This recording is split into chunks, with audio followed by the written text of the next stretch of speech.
Salut, j'espère que vous allez bien. On se retrouve aujourd'hui pour une nouvelle vidéo. On va se retrouver aujourd'hui pour une vidéo sur mon évolution en coloriage. Parce que oui, aujourd'hui ça fait 6 mois que je fais du coloriage, mystère et cosy. Et je voulais vous montrer un petit peu tous les livres que j'ai accumulés, mes premiers coloriages, les coloriages que je fais aujourd'hui, les petites choses que j'ai pu apprendre, etc.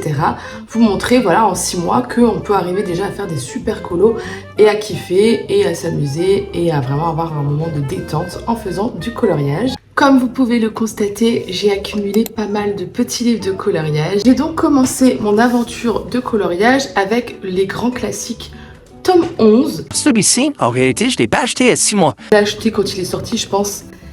Et j'ai pas tout de suite fait du coloriage, mais par contre... C'est des choses pas que je voulais là-dedans.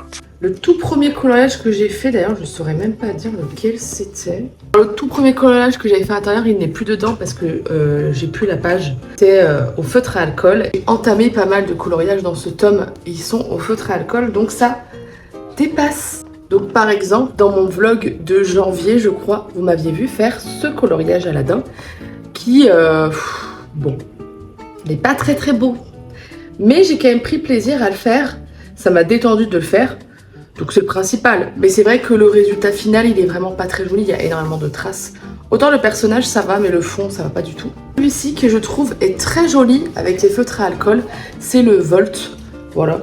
Lui, il est beau, mais par contre, du coup, ça dépasse de l'autre côté. Donc on peut plus faire celui qui est de l'autre côté. Cars, qui aussi est plutôt réussi. Donc je pense qu'avec des feutres à eau, ça aurait été parfait. J'aurais dû peut-être plutôt prendre des feutres à eau d'ailleurs. Et ensuite, du coup, pour ceux qui ont vu mon vlog 2026, j'ai fait un big craquage et j'ai pris ma boîte de Guania. Donc les Guania, ce sont ces feutres-là. J'ai cette grosse boîte de 288 couleurs et ce sont des feutres avec de la peinture à l'intérieur. Ensuite à ce moment-là, du coup, j'ai acheté le tome Pokémon et le tome Princesse tome 2 et c'est là que j'ai fait mes premiers coloriages à l'acrylique. On n'est pas du tout sur le même level puisque j'ai fait en premier le petit Mewtwo qui est trop beau. J'en suis extrêmement fière. J'ai mis plus de 12 heures à le faire. Ça change des feutres à alcool. Voilà la différence entre avec les feutres à alcool et l'acrylique. Quand même vachement plus net avec l'acrylique. Voilà. Surtout au niveau des fonds. C'est vraiment très très beau. Ensuite, comme je vous disais, j'ai pris le Princesse tome 2. Dedans, j'ai fait pas mal de coloriages. Donc j'ai fait notamment le château, Mulan.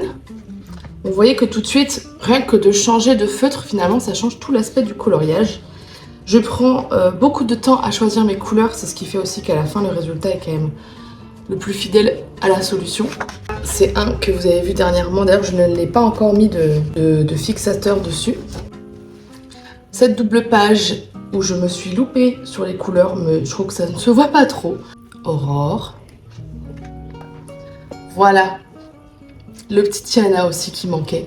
Depuis, j'ai accumulé d'autres tomes, notamment le tome Bisounours. Celui-ci, il est bien pour ceux qui débutent puisque ce sont des coloriages extrêmement simples. Les cases sont beaucoup plus grandes et il n'y a qu'une dizaine de couleurs à chaque fois. C'est aussi important de bien choisir ces livres de coloriage. En fait, si vous voulez, pour savoir si un livre va être compliqué ou pas, il faut que vous regardiez le nombre de couleurs.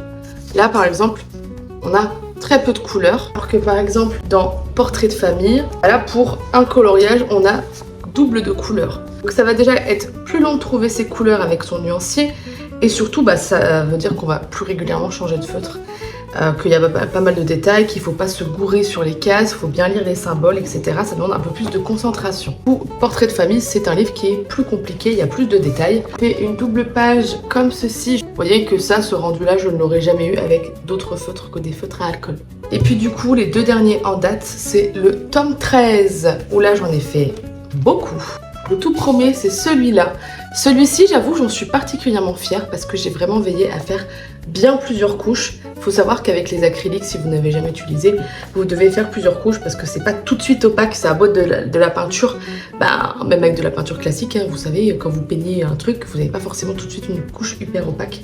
Et là, c'est pareil, mais j'en suis très fière de celui-ci. Toujours dans le tome 13, il y a la double page de Lilo et Stitch. Là, c'est la première fois que j'utilisais un autre feutre pour les contours. Je ne sais pas si vous voyez la différence. Le Tiana, c'est un que j'avais fait un peu dans mes débuts et je trouve qu'il est un peu moins précis que mes derniers. C'est que les contours, je trouve, sont assez grossiers. Voilà. Le Pascal, par exemple, vous voyez, c'est quand même beaucoup plus fin. Je sais pas si c'est vraiment flagrant. Avant, pour mes contours, je prenais tout simplement le Guagna noir. Là maintenant, j'ai pris un Posca Uni. C'est le PC1MR, je crois que ça s'appelle comme ça. Pareil, dans le tome 13, j'ai fait celui-ci. Et actuellement, je suis en train de faire la double page Anna et Elsa. Et le petit dernier que vous avez vu dans une de mes récentes vidéos, c'est le bébé animaux. Comme ceci. J'ai trop hâte de l'entamer. Je ne l'ai pas encore entamé. Et celui-là, ce qui est différent, c'est que ce sont des petits carrés. Et ils sont vachement cute. Il y a plein de Disney différents, comme d'habitude.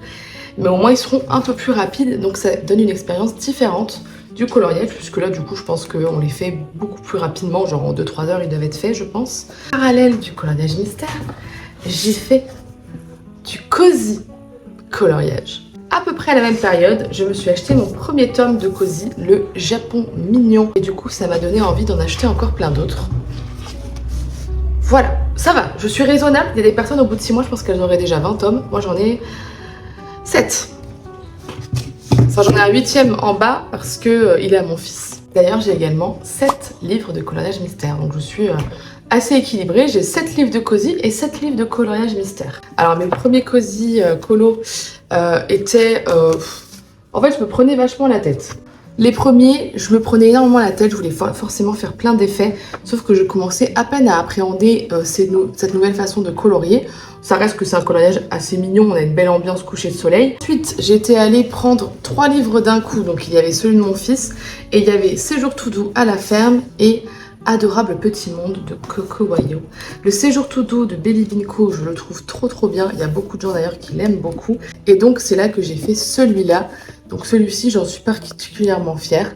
Parce que vous voyez, il y a quand même beaucoup plus de détails. À ce moment-là d'ailleurs que j'ai acheté mes stylos gel blanc. Là, j'avais vraiment fait des textures sur les arbres, des dégradés, des petits reflets à l'acrylique. Donc ça, faut pas hésiter aussi à prendre, bah voilà, un petit feutre acrylique et hop, là j'avais fait des détails. Vous voyez, le raisin il est tout un peu en relief parce que j'ai rajouté un trait d'acrylique sur chaque petite boule. On a mon tout premier avec un de mes derniers et je trouve qu'effectivement je me retrouve plus dans le style de celui-là que dans celui-ci où il y a vraiment que de l'acrylique, que en fait j'ai voulu en faire peut-être un peu trop. Après c'est vrai que celui-ci il y a quand même vachement d'effets, hein. Il y a le reflet des fenêtres, il y a un dégradé, il y a des nuages.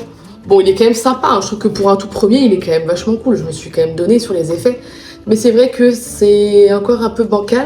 Alors que là, c'est le dernier. Et avec l'acrylique, je trouve que ça change tout d'enlever les détails noirs et de les faire en couleur. Ça se fond, en fait, dans le dessin. Et le instant secret, et je vais vous montrer le Cozy que je suis en train de faire actuellement. C'est le Anna et Elsa. Et vous voyez, là, tout de suite, il y a quand même vachement de détails. Je mets de l'acrylique, je mets du gel pen blanc, il y a du feutre à alcool évidemment pour le ciel, etc. Et voilà, je prends un peu plus mon temps. C'est sûr que c'est des coloriages qui peuvent être très rapides si on se prend pas la tête et qu'on fait juste des aplats de couleurs. Par contre, si on veut vraiment mettre des effets et un peu de, de technique, ça peut prendre un peu plus de temps. Donc voilà, ça c'est celui-là de Disney. Et ensuite, il y a une dernière catégorie, c'est les petits marque-pages comme ça, Cozy. Je sens que je vais adorer. Parce que c'est rapide. Et en plus, ça me permet après de mettre dans mes livres que je lis. Et là, j'ai fait celui-là. Celui-là. Voilà. Alors, il n'est pas révolutionnaire, mais je sais pas, j'ai trop aimé le faire. Derrière, j'ai mis du washi tape pailleté. Je sens que je vais en faire plein cet été, des petits marque-pages comme ça, parce que c'est rapide. Et c'est trop mignon, quoi. Bon, bah voilà, j'espère que cette petite vidéo évolution coloriage en 6 mois vous aura plu. Et je vous retrouve la semaine prochaine pour une nouvelle vidéo. Bye!